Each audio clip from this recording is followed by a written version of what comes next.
NLFB आरो फिन खेबसे NLFB सारेन्डार जानायनि उनाव जोनोम जाफिनदों। बिथांमोननि एजेन्डा बिथांमोननि सानथौ आरो सानस्रिखौ फोजोबाबालानो बिथांमोनखौ फिन खेबसे बे खेबनिफ्राय होखारहरफिननाया दिनै बे गिदिर मोनसे माने NLFBफोरखौबो असनमान खालामनाय आरो बर' हारिखौबो असनमान खालामनाय। 2020 नि बिटिआर सुक्तिनि गेजेरजों जोंहा माखासे पावार्स एन्ड फांसन्सफोर 6 शिड्युलनि माखासे मर्यादाफ्रा दिनै जोबनानै थांबाय। बर'नि गेजेराव आरो फिन खेबसे हाथियार हानजा नांला। दा बिथांमोनखौ दिनै होखारनानै बिथांमोना दिनै दुखु मोननानै फिन खेबसे हाग्रायाव खारफिनोब्ला फिन खेबसे हाथियार लाफिनोब्ला बिनि दायखौ सोर लागोन? फिन खेबसे बर' सेंग्राफ्रा बर' लाइमोनफ्रा आसाम पुलिसजों माने एन्टि ट्राइबेल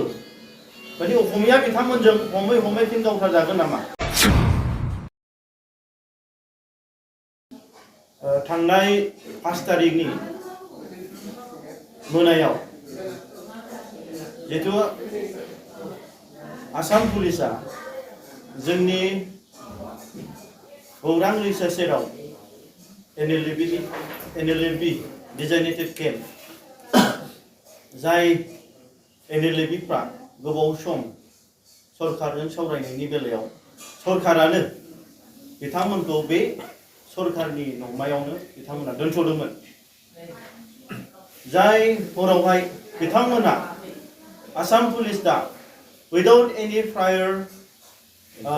नटिफिकेशन बे बिथांमोननि केम्पआवहाय हाबनानै बे बिथांमोनखौ इललिगेलि बे केम्पनिफ्राय दोननो थिननाया बियो जोबोद मोनसे दुखुनांथाव। बे बिथांमोनखौ असनमान खालामनायजों लोगोसे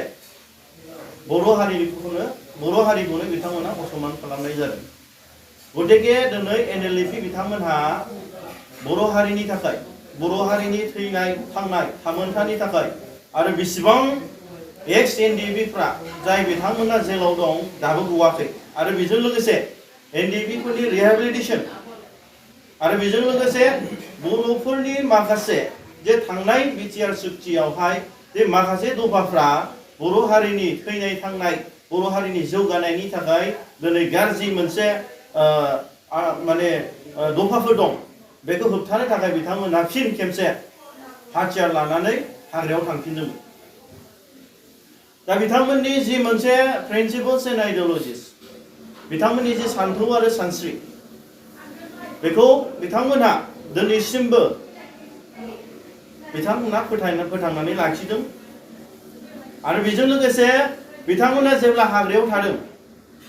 बे आसाम सरकार आरो जोंनि BTC सरकारा बिथांमोनखौ आरो माखासे बर'नि आफादफ्रा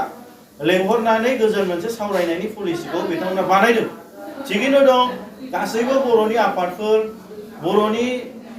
गासैबो सुबुङानो मोनसे रंजानायजों बिथांमोनखौ बरायदों। जिहेतु सरकारा बिथांमोननि जि मोनसे नांनाय बेखौ मोजां सान्थि भाबै सावरायनायनि गेजेरजों बिथांमोना फोजोबगोन होननानै दा आसा खालामदोंमोन। बे बर'नि गेजेराव बे साफ्रोमबो बर'नि मेलेमजिबि आफादफ्रानो बे बर'नि गेजेराव आरो फिन खेबसे हाथियार हानजा नांला। बे बर'नि जेंनाखौ फोजोबनाया एबारनिफ्राय माने डेम'क्रेटिक भाबै फोजोबनायनि मोनसे पलिसिखौ सानदोंमोन। थिगैनो दं बे NLFB आरो फिन खेबसे NLFB सारेन्डार जानायनि उनाव जोनोम जाफिनदों। बे मोनसे समावहाय बर' जातिनि गेजेराव मोनसे गिखांनाय फैदोंमोन आरो फिन खेबसे बर' सेंग्राफ्रा बर' लाइमोनफ्रा आसाम पुलिसजों माने एन्टि ट्राइबेल माने असमिया बिथांमोनजों हमै हमै फिन गावथारजागोन नामा? दा बे बेलायाव बिथांमोना माने जोंनि बर' समाजनि आफादफोरनि आरो सरकारनि हान्जा माने लेंहरनायाव बिथांमोना फैनानै नैबे डिजाइनेटेड केम्पआव थादोंमोन। दा बिथांमोना सरकारा आसाम सरकार हक BTC सरकार हक दा बिथांमोना लेंहरनानै बिथांमोनजों सावरायाबालानो बिथांमोननि मिशन बिथांमोननि एजेन्डा बिथांमोननि सानथौ आरो सानस्रिखौ फोजोबाबालानो बिथांमोनखौ फिन खेबसे बे केम्पनिफ्राय होखारहरफिननाया दिनै बे गिदिर मोनसे माने NLFBफोरखौबो असनमान खालामनाय आरो बर' हारिखौबो असनमान खालामनाय। नाथाय बिनि गेजेरजों बिथांमोना दिनै थांनानै थाहैनाय एबा सोलिनायाल' बे जेंना नङा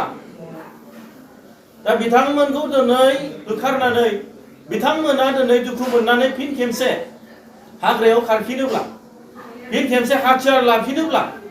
बिनि दायखौ सोर लागोन दिनै सानदों नामा एन्टि ट्राइबेल असमियाफ्रा बे बर' सेंग्राफोरखौ NLFBआ जेब्ला सारेन्डार जाखांबाय बिनि उनावहाय सासेबो हमै गावथारनो मोनाखै दा इनडाइरेक्टलि बिथांमोनखौ दिनै आरो फिन खेबसे हाग्रायाव खारहोबावनानै मिलिटेन्ट्स माने एक्सट्रिमिस्ट हान्जानि नामाव बर' सेंग्राफोरखौ गावथारफिननो सानदों नामा जोंहा बेयाव मोनसे साननांगौ लागा दं दा बेनिखायनो जोंनि दानि जाखांफुनाय लाइमोनफोरनि फिउचारखौ साननानै जोंनि बेसेबां बर'नि आफादफोर दं बर'नि सानसुमैफोर दं दा बिथांमोना सांग्रां जानांगोन बे आसाम सरकारा एबा असमियाफ्रा जोंनि बर'फोरनि सायाव मा स्टेन्ड लामादों मा पलिसि लामादों दा जोंखौ फोजोबस्रांनायनि पलिसिया दासिमबो जोबाखै नामा मानो होनब्ला जों रिसेन्टलि नुदों बे आल्फाया भारत सरकारजों सुक्ति खालामदों जोंनि ट्राइबेल इन्डिजिनियास बर'फोरनि एबा गुबुन ट्राइबेलफोरनि कनसेन्ट लायालाबानो आरो बेयाव गासैबो इन्डिजिनियास ट्राइबेल थागिबिफोरनि एगेन्स्टआव बिथांमोननि जि मोनसे सुक्ति जादों दिनै बिथांमोननि एगेन्स्टआव कुनु बर'नि आफादफ्रा कुनु बर'नि लिडार्सफ्रा दैदेनगिरिफ्रा रावबो आवाज होआखै नाथाय बेफोरखौबो जों सिन्था खालामनांगोन दे फैबाय थानाय समाव बर'फोरनि फिउचारा मा जालांगोन जोंहा ओरैनो अलरेडि 2020नि बिटिआर सुक्तिनि गेजेरजों जोंहा माखासे पावार्स एन्ड फांसन्सफोर 6 शिड्युलनि माखासे मर्यादाफ्रा दिनै जोबनानै थांबाय आरो जों खोनानो मोनबावदों बावैसो समनि उनावहाय बे बिटिसिनि साख्रिआवलाफ्रा डाइरेक्टलि आसाम सरकारनिफ्राय फैसिगोन माखासे डकुमेन्टेसन माखासे पेपार वर्क्सफ्रा अलरेडि रेडि जाबाय होननानै दा बैफोर बादि नेग्लिजेन्स आरो रिसेन्टलि 5 तारिख मोनायाव जि NLFBफोरखौ जि असनमान खालामबाय जि नासयबाय जि गादबबाय आसाम सरकारा पुलिस हान्जानि थ्रुयै बेयो बर' जातिनि थाखाय जोबोद लाजिथावना आरो बिनि सायाव जोंनि मोनफ्रोमबो बर'नि गौथुमफोर आफादफोर बर' जातियानो दिनै बिथां NLFBफोरजों जों गसंनानै बिथांमोनजों जों स्टेन्ड जानांगोन नङाब्ला बिदिनो माने फैबाय थानाय समाव बर' हारिखौ जोंनि एन्टि ट्राइबेल असमियाफ्रा फोजोबस्रांनायनि पलिसिखौ लानांगोन गोजोन्थों